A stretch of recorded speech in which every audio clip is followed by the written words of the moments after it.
Why does personal branding matter in 2024? It matters because of trust. People are more likely to work for somebody who has an established personal brand than someone who doesn't. They're more likely to recommend them. They're more likely to pay a higher price for the same service from someone with a personal brand. What if I give away my best stuff, or what do I give away free versus what do I charge for? The short answer is you give away the what and you charge for the how. But when it comes to building a personal brand, the very first thing you got to get clear on is who are you talking to? To get noticed, you have to be a thought leader. You can take any picture in your phone, apply the science of storytelling, and we can make it a great story. We discovered a shortcut for someone to help them find their uniqueness. And the secret shortcut that we found is this. 74% of people say they are more likely to trust someone with a personal brand. However, there's a lot of hype and a lot of misinformation when it comes to personal branding. And worst of all is there's a ton of bad advice of how to actually do it, how to stand out, and what does it mean to create a meaningful personal brand and to package your ideas, your tips, your information, your knowledge into videos and media that actually breaks through the noise. Today, we have an expert on personal branding joining us, Rory Vaden. He's a New York Times bestselling author, and he's actually the guru behind a lot of the gurus you probably follow. Through his frameworks and through his company, Brand Builders, he really helps individuals like us create personal brands that cut through the noise so we can get paid what we're worth, get on stages, get in media. And he's really cracked the code when it comes to personal branding. And he's not like a lot of these self-proclaimed individuals that just share some general ideas. He's got real tactics and frameworks that work. So I'm super grateful to have Rory back on the podcast today. Rory, how's it going? Thank you, Sean. Always good to be back, brother. And let's do this. I'm excited because this is part 2 of our 2024 series. And the first one, we talked all about killing laziness, procrastination. And so we'll share that in the show notes. As the author of Procrastinate on Purpose, that's one of the most essential things. No matter how successful we may be, we still are probably dealing with distraction, with overwhelm, with all of that kind of stuff. But I want to get straight into personal branding in today's world.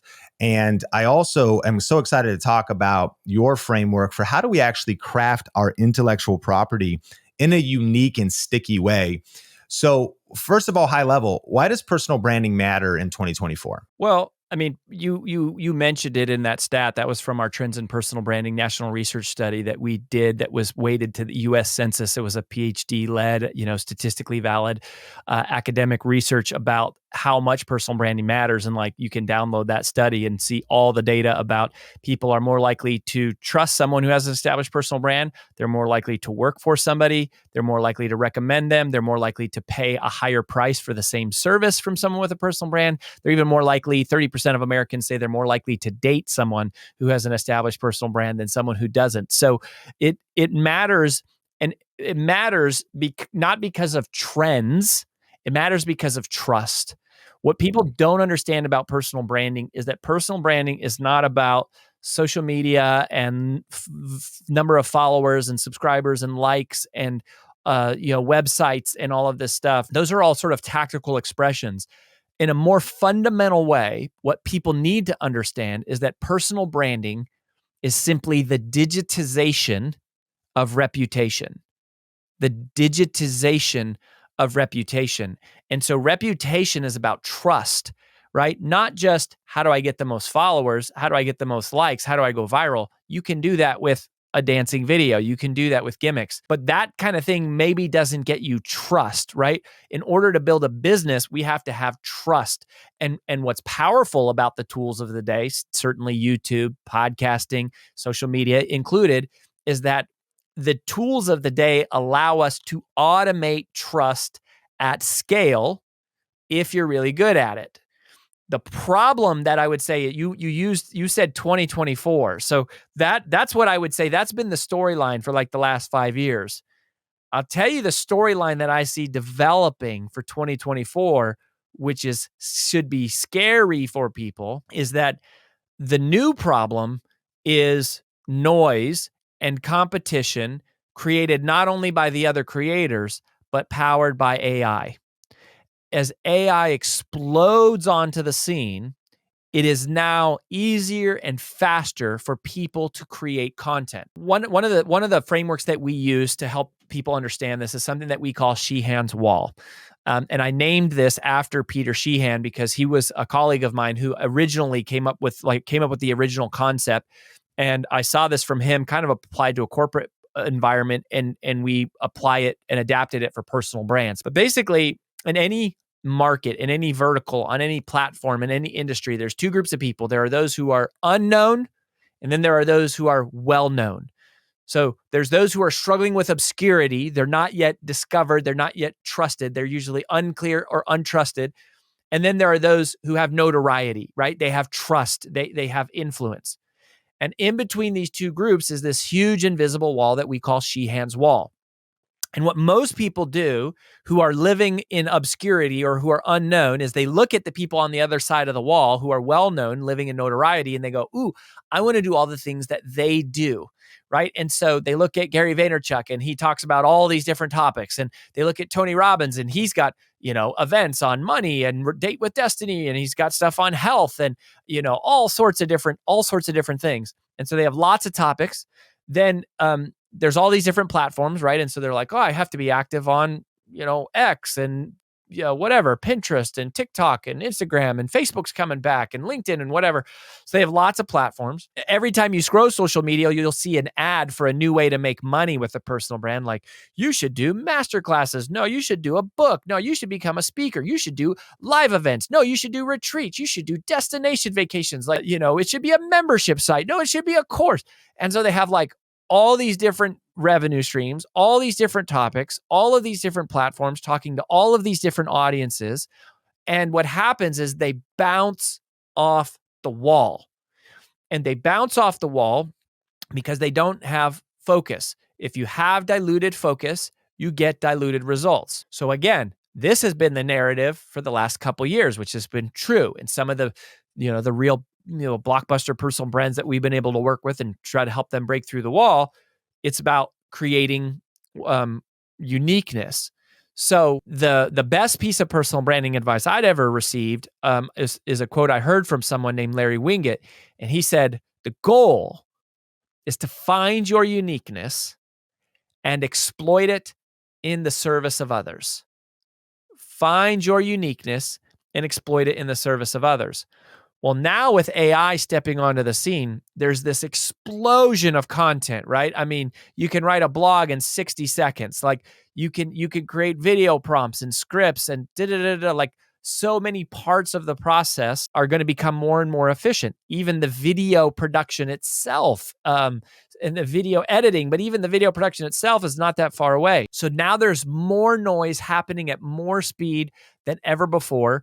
And what happens? It's this just giant cloud of noise. And you go, how do you break through? Well, you break through the same way as you did when I first heard Larry Winget say that quote 25 years ago. You find your uniqueness and you exploit it in the service of others. You have to create unique thinking. You have to have unique thoughts. You have to have original ideas. You have to have the ability to articulate and say something that hasn't already been said, that isn't already out there in the nomenclature. A term that I used to love and then I didn't love because it became super popular, and now I really love it again, is the term thought leader.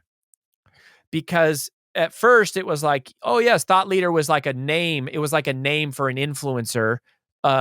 And then it actually became like just an influencer, not an actual thought leader. And now I think it's coming back to get noticed is going to be that you have to be a thought leader.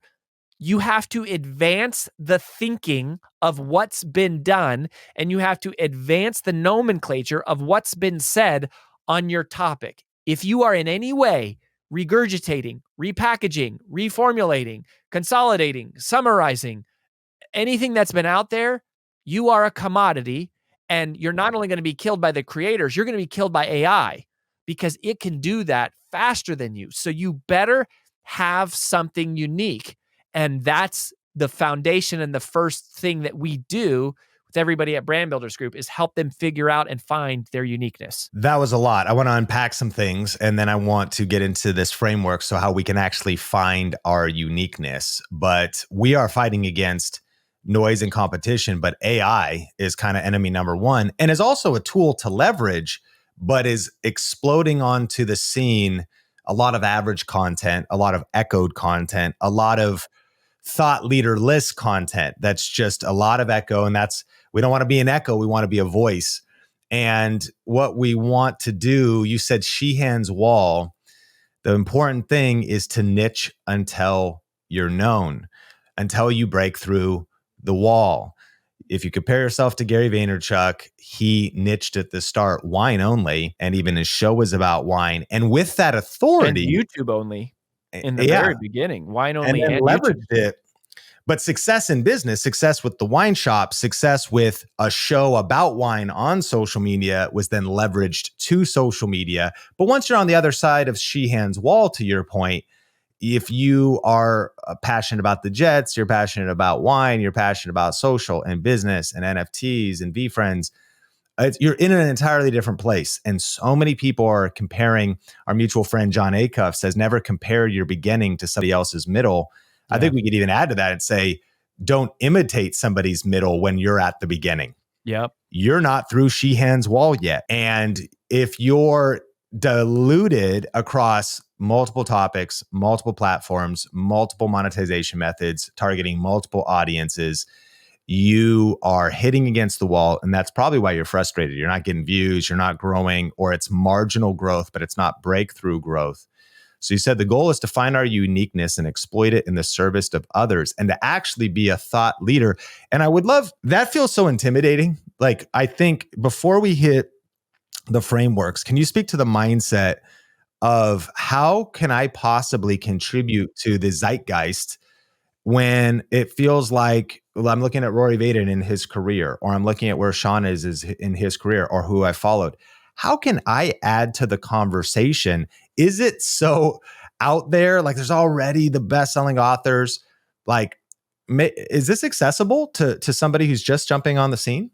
Oh man, I'm so glad that you asked this because this is the biggest roadblock mentally that a lot of people have to get past. As you go, like how the hell am I supposed to compete with Adam Grant or Brene Brown? Yeah. What am I going to say that's like smarter than Simon Sinek? Nothing. I mean, you know. So it's realizing, and this is something that we didn't know this when we started the company 5 years ago. Now that we've worked with thousands of personal brands, and we do everything one on one, as Sean, it's like that's our core. Is like we're working with people one on one. Is we discovered a shortcut for someone to help them find their uniqueness. And we identified it through pattern recognition. Was like, we did so many of these. We're like, what? There's like a theme here. And then we finally saw it when we started training our own strategists on how to help other people find their uniqueness as we started to scale the company. And the secret shortcut that we found is this: is realizing that you are always most powerfully positioned to serve the person you once were. You're most powerfully positioned to serve the person you once were. You don't have to be famous. You don't have to be the world's smartest. What the world wants from you is for you to tell the story and share the strategies for how you overcame the things that you have overcome. That's what uniqueness looks like. That's what community looks like in the future. And it's actually very tactical to get you there. You start by saying, what problem have you pushed past? What obstacle have you overcome? What challenge have you conquered? What tragedy have you triumphed over? What setback have you survived? Because nobody else in the world can talk with as much specificity and credibility for how to overcome that thing as you. And nobody can teach how to overcome it in the way that you overcome it with more credibility than you. And nobody can teach about how to overcome the thing in the way you did it with the stories and the background and who looks like you.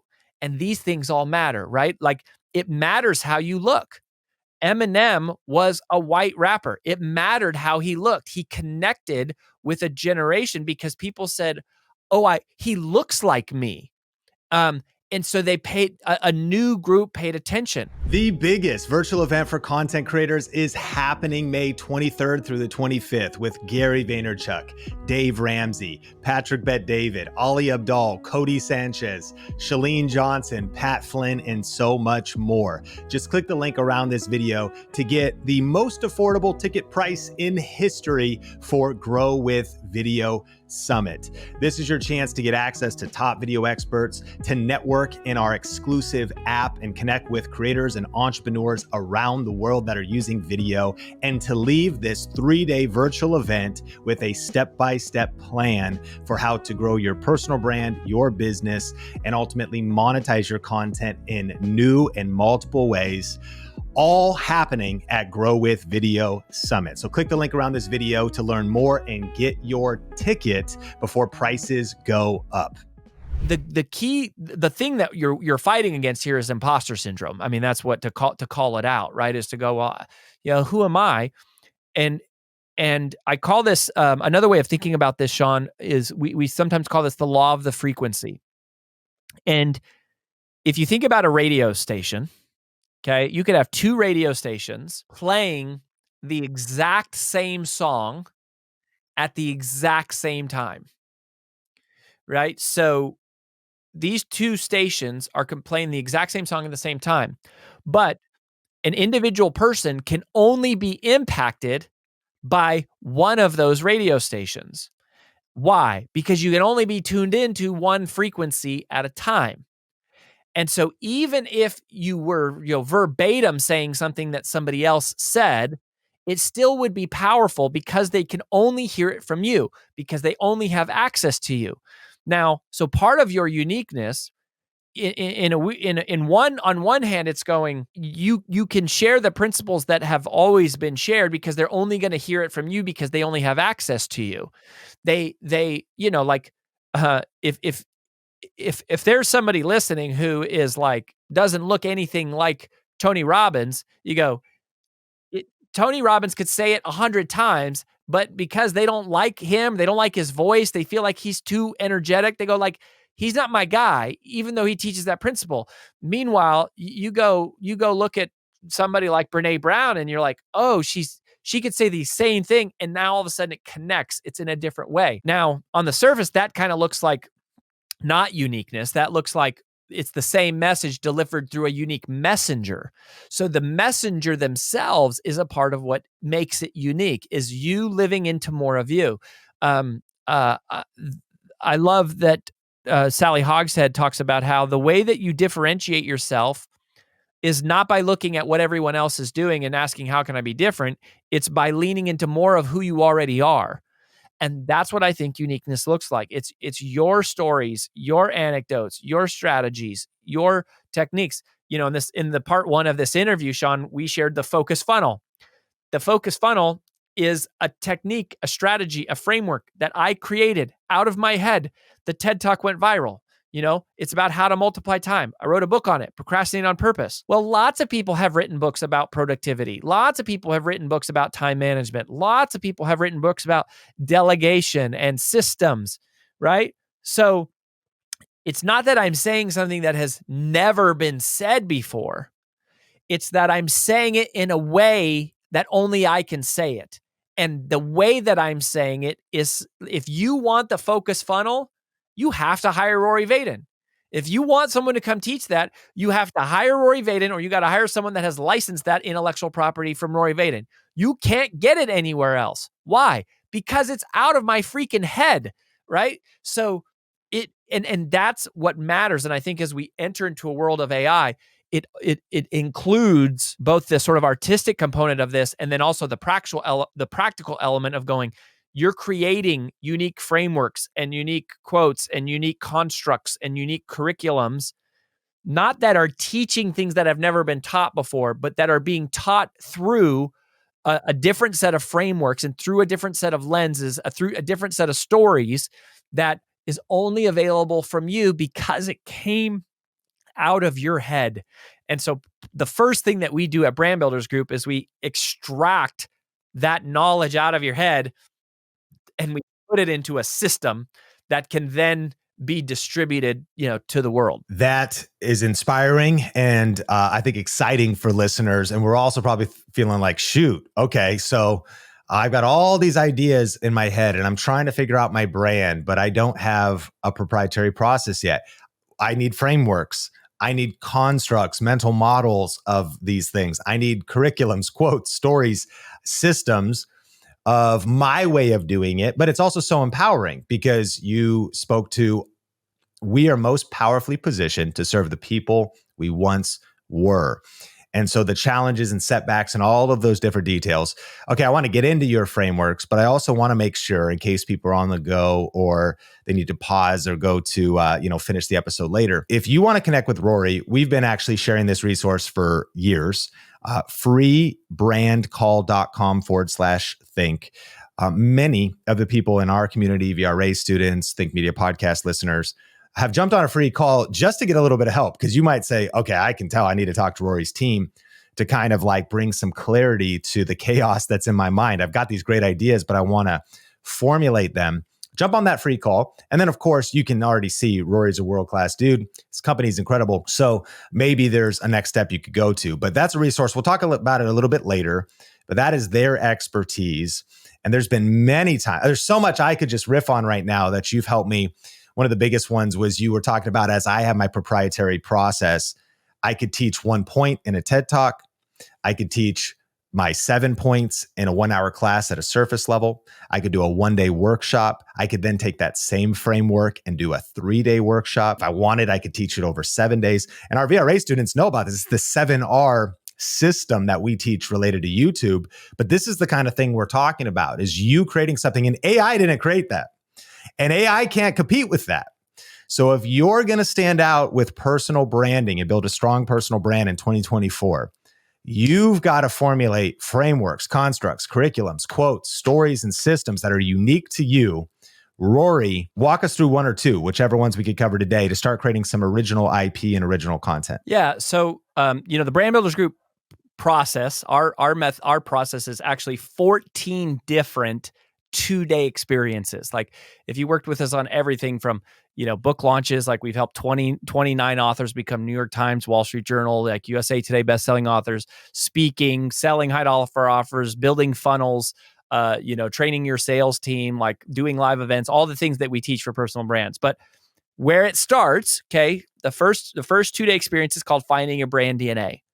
And the flagship framework from that 2-day experience is something called a brand positioning statement. If you don't get this part right, everything else will break down and fall apart.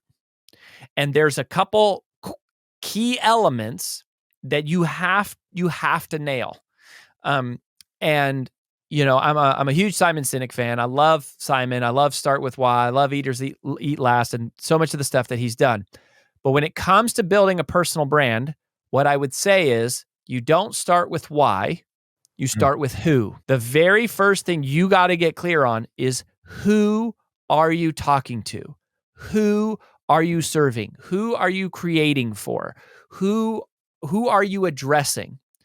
If you're not clear on the who, everything else is fuzzy and it just unravels more and more. The moment you're clear about and for many of us, by the way, our who is a why. Our who is our why, right? For many of us, even in our personal life, like our kids are our why. Our family is our why. Our team is our why. And as creators, a lot of times our why is the person that we want to help, who is a version of us, right? That was me. I was the struggling author, the aspiring speaker who had no roadmap to follow. And that's like why we serve mission-driven messengers, is like we understand them. So a lot of times it goes back to your most powerfully positioned to serve the person you once were. So start with your who. We call it your avatar persona officially in BBG, Brand Builders Group speak. A 1-phrase description of the psychographic person that you serve. Okay. So for us, it's mission-driven messengers. What's psychographic compared to demographic? Yeah, good call. It's just the mindset. Like, when you think of defining your audience, it's a good exercise to go through, like, what is their age and their gender and their income and all that. But what we found matters way more in that is their mindset, which is the psychographic. So mission-driven messengers tells you something. It's not so much about gender. It's not so much about age. It's about the people who, believe the things you believe, care about the things, they operate and exist in the world in the way that, you do, or your content reaches them. So that's the avatar persona. The next step, which a lot of people struggle with, is to be able to answer the question. This is in the brand positioning statement. So these are the elements of your brand positioning statement. So you start with the avatar persona, and some people struggle with that, just to narrow it down, because they're like, well, I like talking to single moms, and I have this passion for people who collect cats, and then I want to talk to kids in high school, but I have this corporate experience, and it's like you done, like you lost, like you not going anywhere, like it's not going to happen. So then you got to answer this question. What problem do you solve in one word? What problem do you solve for that group of people in one word? You got to be super clear on that. Then we say, how do you solve that problem for those people in one sentence? How do you solve that problem for people in one sentence? This is the stack. It's these things combined. It's not just one of these, because some of this is like, okay, I solve YouTube. What's your methodology for solving YouTube, though, right? Is that what the how means? Like your unique way of solving the problem? Yeah, so we're going to get there. So your brand positioning statement, these are the elements of it, right? What is the avatar persona? Who do you, in one phrase? What problem do you solve for them in one word? How do you solve that problem in one sentence? And then what is your uniqueness? Your uniqueness is basically a one-word distillation of the message. So the message is the one-sentence expression for how to solve that problem. Then your uniqueness is a one-word distillation of that message. And then if you have, and then the other thing is, what is your primary business model? So what is the one revenue stream above all others that matters? So if you can get clear on those things, who do I solve the problem for? One phrase. What problem do I solve for them in one word? How do I solve that problem for them in one sentence? What is my uniqueness in one word, which is a one-word distillation of the message? And what is the one revenue stream above all others that matters? Those are 5 things. Those are 5 things that you have to get, clear on.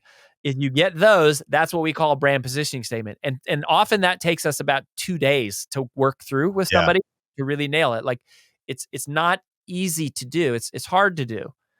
So then from there, that is, phase 1, course 1 for us, finding your brand DNA.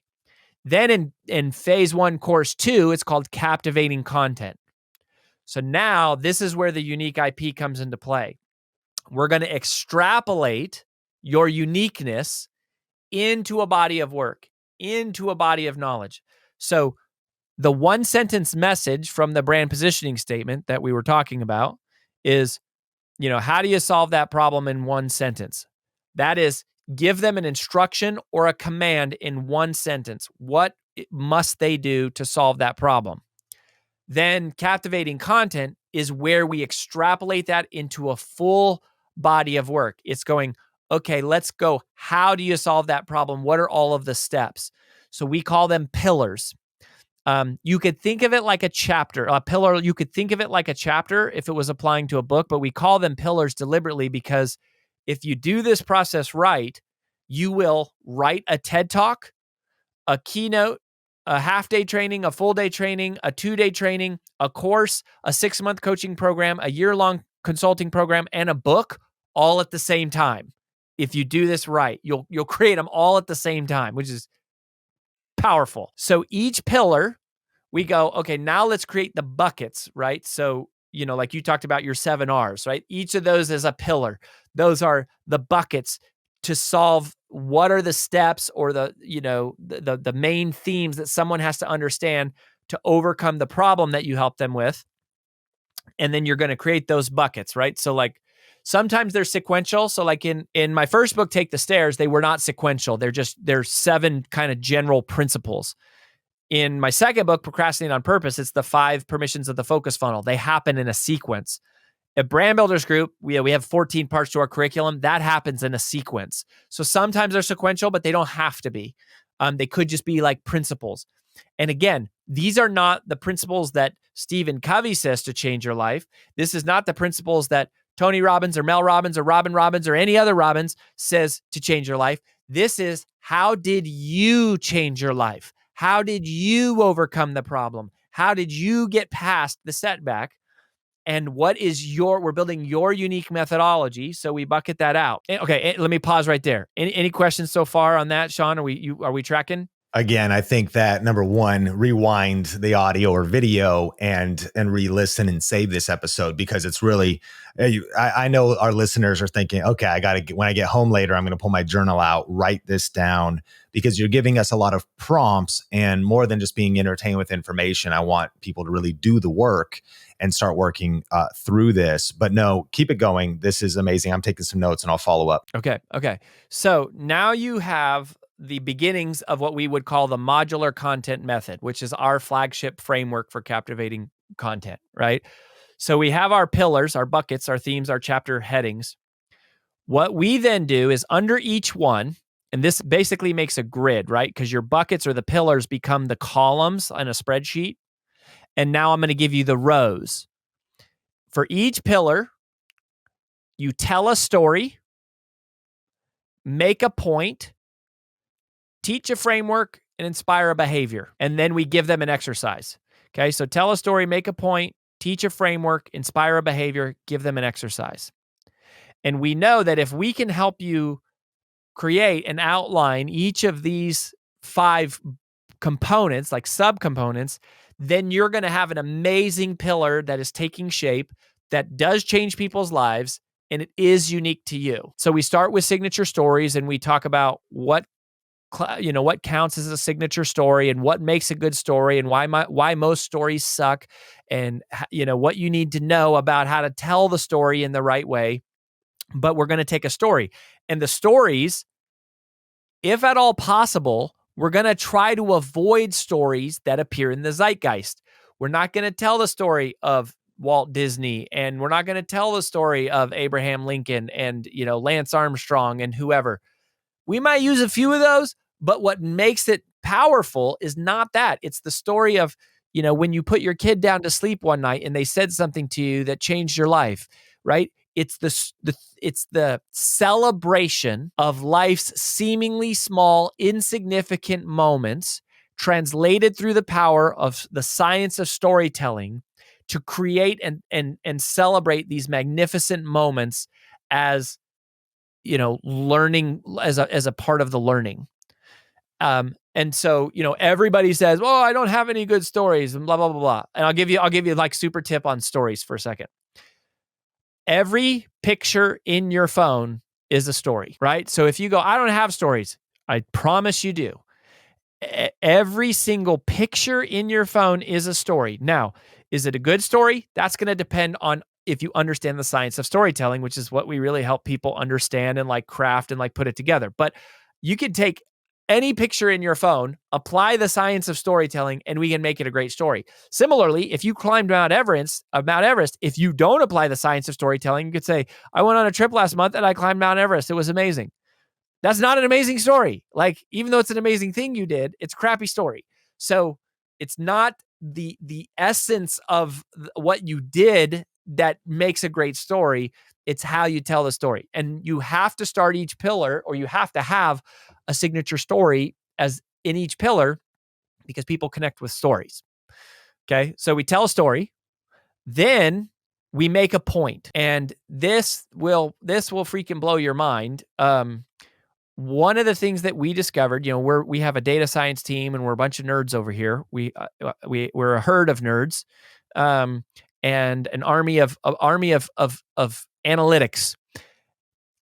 We found that like 99% of all the quotes you ever hear, when people give a quote, and like, "What's your favorite quote?" Right? There's a quote. 99% of those quotes fit into one of the 6 6-sentence structures. We call them the 6 pillar point formulas.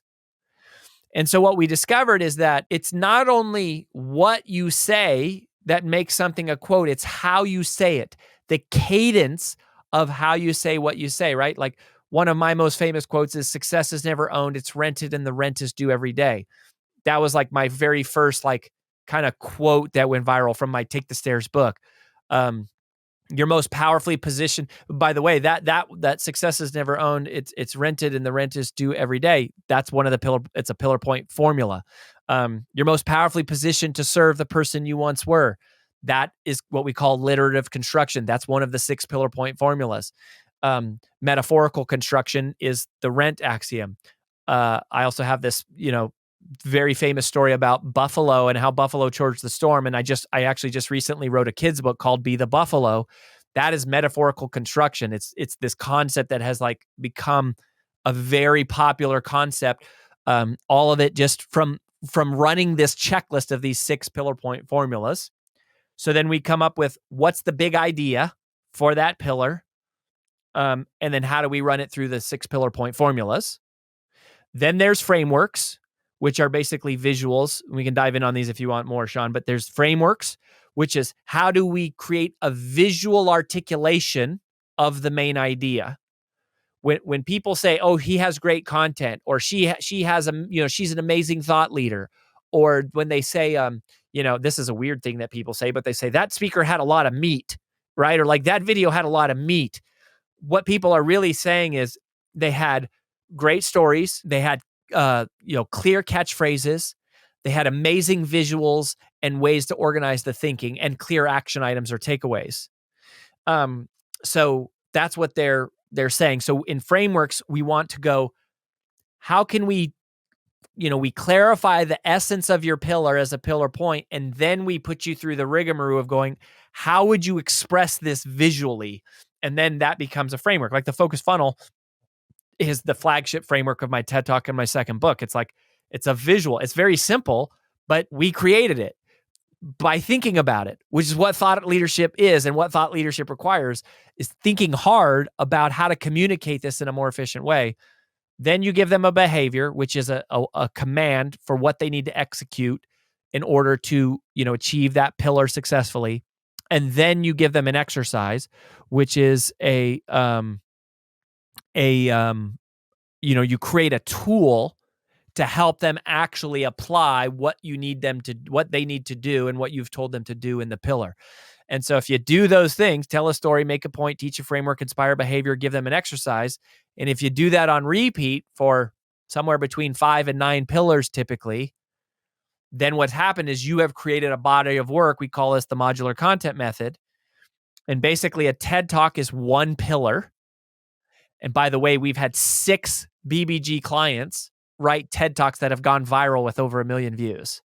It's happened 6 times, right? So you 1 pillar is a TED Talk, 2 pillars is a keynote, 3 pillars a half day, 4 pillars is 3 pillars with exercises is a half day, 4 pillars with exercises is a full day, and then the full pillar system becomes a 2-day experience, which also doubles, can be made into a course, a 6-month coaching program, a year-long consulting program for a company, and a book. And so it just becomes this giant puzzle that you've got to fill in. And then what our strategists do, you can see why it's like it's a very human experience. Yeah. And that's why we have strategists that walk you through it. Think Media Podcast, you've been living on the surface and Rory just invited you to the depths. I think that there's so many takeaways here. And I actually hear Drake and J. Cole saying, who to goat, big as the Super Bowl, and GOAT is greatest of all time. There's a lot of personal branding people out there like, oh, personal branding, this or that. They have a lot of fluff and they don't take it to the tactical, granular depths that actually shows there's science behind this, there's systems behind this. And that's why I love you, Rory, because it's such a world-class level. A couple takeaways that I think could bring some nuggets as we process what you've been saying and then take it to some more tips from you. One, taking it all the way back to your most powerfully positioned to help who you were yesterday. And that actually you don't start with why, but you start with who, your avatar persona. I actually just started following somebody that is teaching fitness. Now, talk about crowded, talk about a niche that, it's too saturated. But on Instagram, I think it was on the recommended page, or it just actually hit my feed because it was somebody that was saying you can still be fit when you're 52. Now, I just turned 40 and I'm looking in the mirror. And if I get a little vulnerable here, I got some man boobs and I'm not pumped about these. Some people call them moobs is what they're called. And so I'm thinking, okay, now there's of course 20-year-olds, they're out here. I'm like, bro, I'm offended by you because your metabolism, like, I don't care what you're able to accomplish. I don't want to go on TRT. I'm looking at different people. So I'm looking for some El Natural, healthy. And when I saw 52, and so I see this guy, Jeff Sutherland, here's his handle, Midlife Fit Club. Nice. I'm like, boom, bro, I want that fit in my midlife. And I'm thinking, Jeff, you're more fit at 52 by a long shot than I was. And I'm guessing I'm his yesterday. I am, my metabolism's a little different. And so even though it could feel crowded, who he was yesterday, and starting with the who, I would imagine the avatar persona is somebody that's now feeling in that more quote unquote midlife. And then from there, we can start going deeper, of course, into, his funnel or whatever else he has. But it all started on social media. But man, he cut through the noise by starting with who. But what's so cool here is also some of this is repeat, but I want to challenge our community to also notice that as you add these layers together, you can see that the rabbit hole goes so deep, and nobody takes it as deep as brand builders. And so then you layer on, okay, what problem do you solve? Who do you solve it for? What is your uniqueness? And then these idea of content. The second big aha was one question that we get all the time. Man, what do I decide? What do I teach for free versus what do I charge for in my paid course? Would you like a free copy of the #1 best-selling book for growing a successful YouTube channel? If you want to get a copy of the new and expanded second edition of YouTube Secrets, just go to ytsecrets.com. And if you'll cover shipping and handling, I would love to send you this book for free. And the cool thing is when you place your order, you're also going to get access to some bonus resources like our 1,000 subscribers club, our 7 C's framework, our perfect video recipe framework, as well as some bonus videos that will help you get results on YouTube faster. So to get your copy, just go to ytsecrets.com or click the link in the podcast show notes. Man, what do I decide? What do I teach for free versus what do I charge for in my paid course? And I would love to hear your answer, but my big takeaway for me is that one, maybe you haven't formulated your ideas and your process, and this is a process you should go through. And of course, check out show notes and connect with Rory's team, because once you've got your pillars, why not? This is a YouTube video as well, right? A YouTube video is tell a story, make a point, teach a framework, give an exercise. And that one YouTube video can be so profound and so deep, if you will, but also it's covering just a sliver. Like when you start seeing, of course, what Rory's teaching, it would be hundreds of videos to really teach through the entire process, but he can give away his best content. He's doing it right now. He's giving away his best content. There's just the depth of it.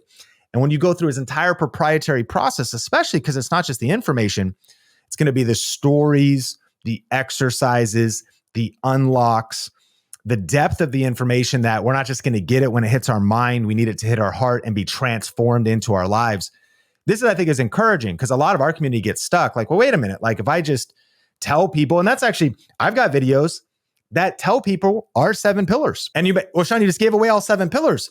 Well, yeah, but there's 50 hours inside of our course. And I just shared them for 7 minutes as I learned from you, like, okay, we can have the big idea, and the big idea is, I'm not holding anything back. It's really good, but we only had 7 minutes to cover it. If we're really going to socialize and internalize this information, I would invite you to join me at a deeper level. Do you want to come to our event in Vegas, or do you want to come to join our course? Because as we unpack this, you're going to experience even more transformation with that. Expand on that idea, because one of the biggest questions we get for aspiring thought leaders and thought leaders that are like, man, I want to package what I know into something like an online course. But man, I'm afraid. What if I give away my best stuff? Or what do I give away free versus what do I charge for?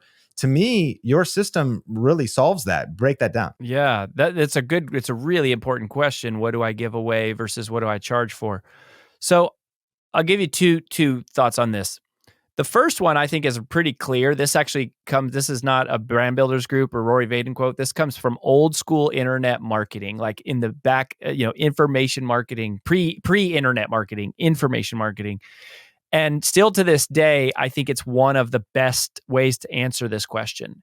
And the short answer is you give away the what and you charge for the how. You give away the what and you charge for the how. Here's what to do, right? And I'll say, hey, go out and find your uniqueness, create a brand positioning statement. You and I both know you're going to fumble through that if you try to do it on your own.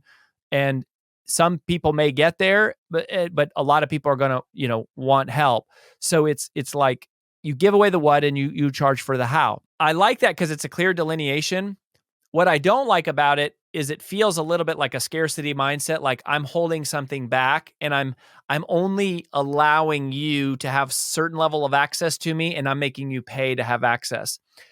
And so the way that we actually do this and the way that we've adapted this and the way that we teach our clients is a different version of that, which I think is a more abundance mindset. And our philosophy now is teach everything you know for free. Teach everything you know for free, but in small bite-sized chunks and in all random miscellaneous order, because people don't pay for information. They pay for organization, and most of all, they pay for application. People don't pay for information, they pay for application. And so even if you taught everything, you knew for free, the course is different in that it's like you got to have tools to help them apply the information, right? That's a big difference. Also, you're teaching them in a sequence of where everything is organized step by step, because people often do the right thing at the wrong time, right? Like lots of people come to us and they go, oh, I want to write a book. And it's like, well, they have no idea about how to build an audience. A lot of times people come to us going, I've written a book and I heard you guys can help me be a bestseller. And it's like, well, we can, but like you went way out of order here. So it's a lot of it is the sequence and going, there's two reasons why I love this strategy, or a couple reasons why I love this strategy. One is the more that somebody consumes your content, I have found that doesn't make them less likely to hire you. That makes them more likely to hire you. It doesn't make them less likely to buy from you. It makes it more likely to buy. And so, and maybe they don't buy your course because they think it's all the way through there. Even if they don't, they're probably going to tell people about your course and they're going to tell people about you, and those people are going to buy. And when your course comes out as a book, they're going to buy it, and they're going to buy it for their friends and for their community. So it's not that those people buy less, they buy more. They also want more access to you, so you ultimately have higher end offerings. And we could do a killer video on monetization strategy at some point, Sean, and we could talk about dares and the paids and these different things that we talk about for scaling revenue, the fractal math and the services spectrum would be great to go like, you actually can monetize in lots of other ways like that you could make a lot of money from if people love you. The other reason though, which to me is like the bigger reason why to do this, is because at least if you're a mission-driven messenger, which is our audience, you said you wanted to build a personal brand because you wanted to change lives, right? Like, isn't that kind of why you started? Isn't that sort of why you left the corporate job? Like, isn't that sort of why you went onto your own? Isn't that why you kind of started the side hustle and started following Sean? Is because you're like, I want to make the world a better place. I want to make a difference. I want my life to matter. I want to do work that I love. I want to know that what I'm lending my time and talents to is making a difference.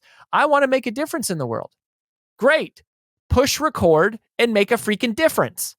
Like, nowhere in that equation is it required that you get paid to make a difference. The good news is you don't have to get paid to make a difference. You can just make a difference. Like you can just add value to people's lives. You can just pour out the stuff that you know. And I don't know if there's how to make it science. All I know is to go, this is what our philosophy has been, and it's working really, really well for us, right? Like we sold an 8-figure business, then we started over, and 5 years later, we're back at 8 figures. I know that we're working with Lewis Howes, and we're Ed Milet, and Amy Porterfield, and Jasmine Starr, and Tom and Lisa Bilyeu, and like Eric Thomas, the hip hop preacher. Like these are our clients. Like it's worked out well for us, and it's worked out well for them. So it's probably going to work out well for you. It's the law of reciprocity. It's not the theory of reciprocity. It's the law of reciprocity. Like you want to help support the people who have helped you.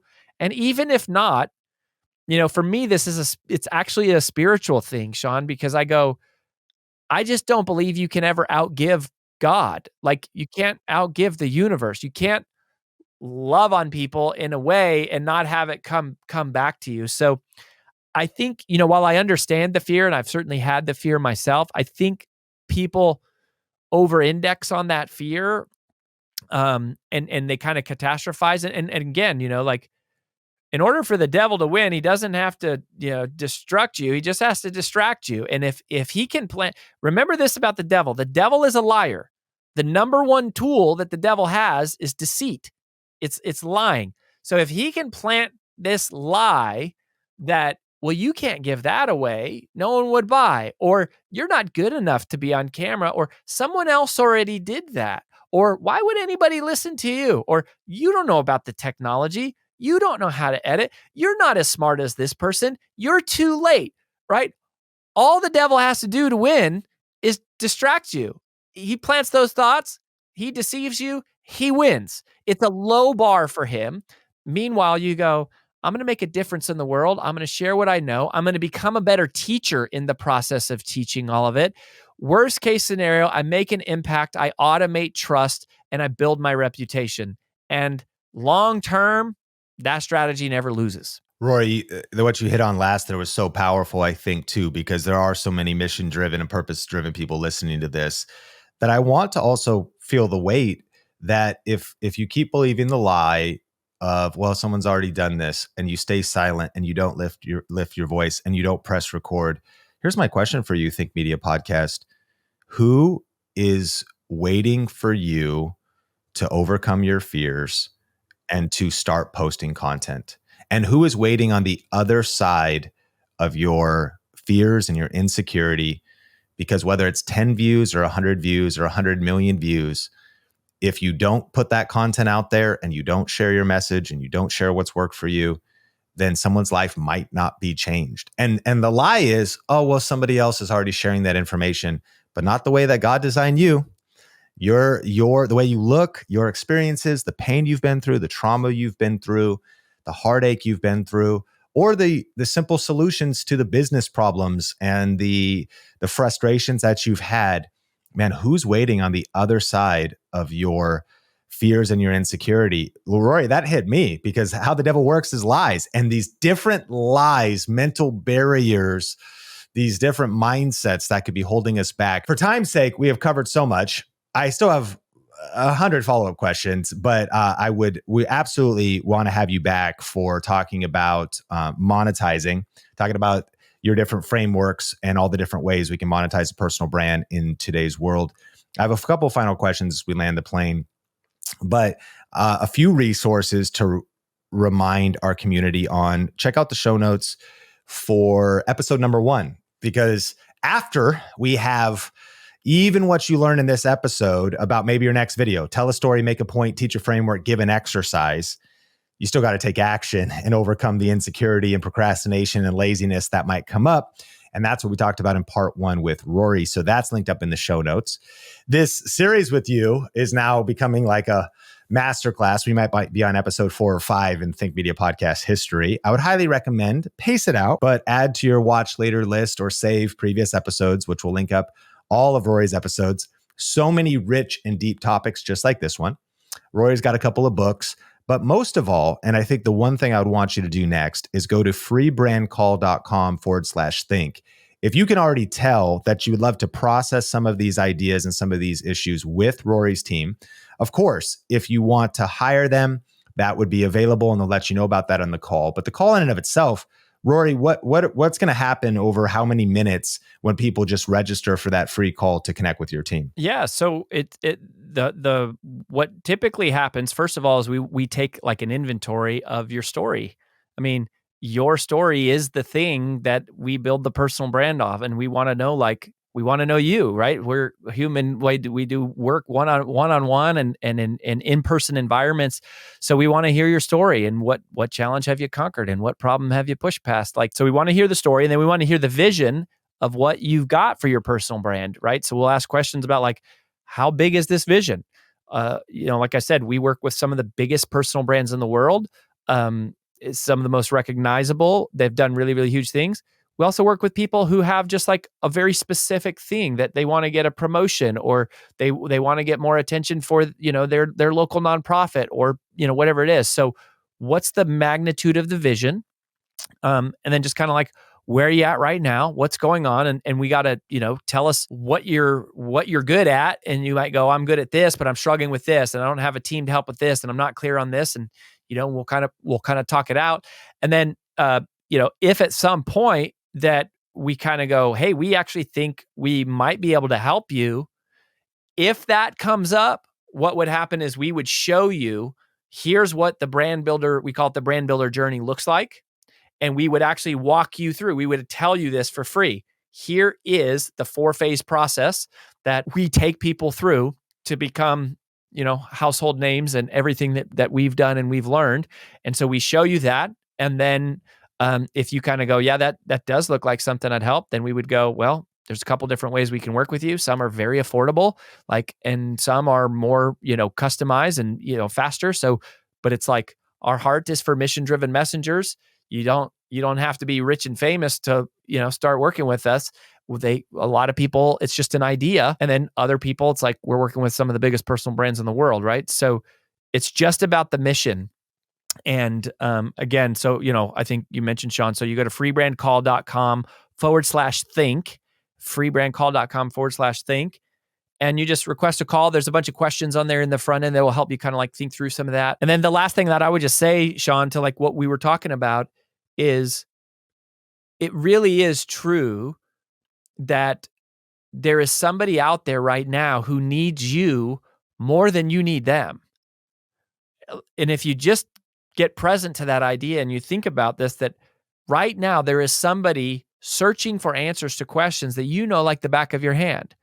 They're seeking, they're looking, they literally could be on their hands and knees praying for answers that you are equipped to help them with. And you have to stay focused on that person. One of the things we say a lot is, there is no fear when the mission to serve is clear. There's only fear when you're thinking about yourself. How am I going to look? Am I going to say this the right way? Like, are people going to like me? Is someone going to make fun of me? Is anyone going to watch this? Like, it's such a self-centered thing. But there is no fear once the mission to serve becomes clear. When you just go like, I want to help people. I want to offer what I know. I want to encourage them. I want to educate them. And yeah, I want to build trust in a way that hopefully brings back fruit in my life in the terms of income and impact and influence. But at the end of the day, even if it didn't, you're making a difference to those people. And you got to remember that. Another little thing on this is, think of your online audience as an offline room. So think of your online audience as an offline room. Too many times people go, my video got 26 views. What a freaking waste of time, right? Meanwhile, because you're looking at, Jay Shetty or whoever, like getting a bazillion views, and you're like, 27, what a waste of time.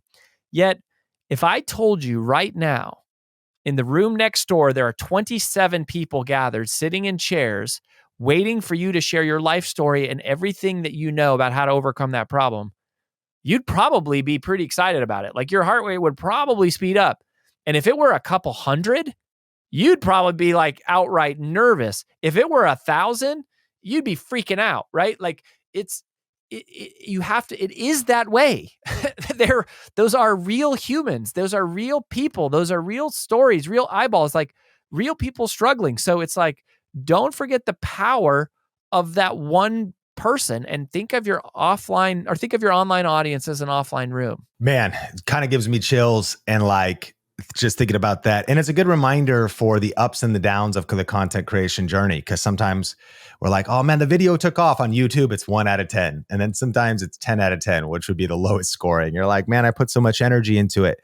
But think about your online audience like an offline room. This episode was one of my favorites. So packed, juicy. And so Think Video Podcast, like, rate, and review, of course. If you're on the YouTube, would love your feedback and your biggest aha moment and what action you're going to be taking next.